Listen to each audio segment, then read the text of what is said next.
sampah inilah muncul sebuah energi baru di pedalaman Kabupaten Nunukan, Kalimantan Utara.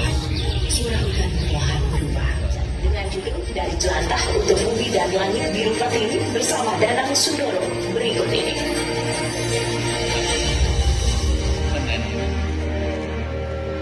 Pasti sudah tidak sabar untuk mengetahui pemenangnya. Ya. Kami akan mengundang Ketua Hari Pers Nasional 2026 bidang penghargaan yang terhormat Bapak Marah Sakti Siregar. Kami persilakan.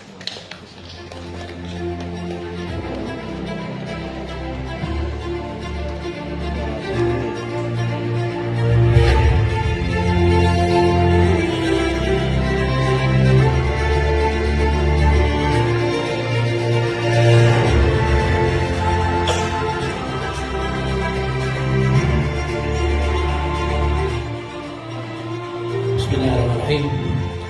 Peraih Anugerah Jurnalistik Adi Negoro 2025 kategori audio dimenangkan oleh Danang Sundoro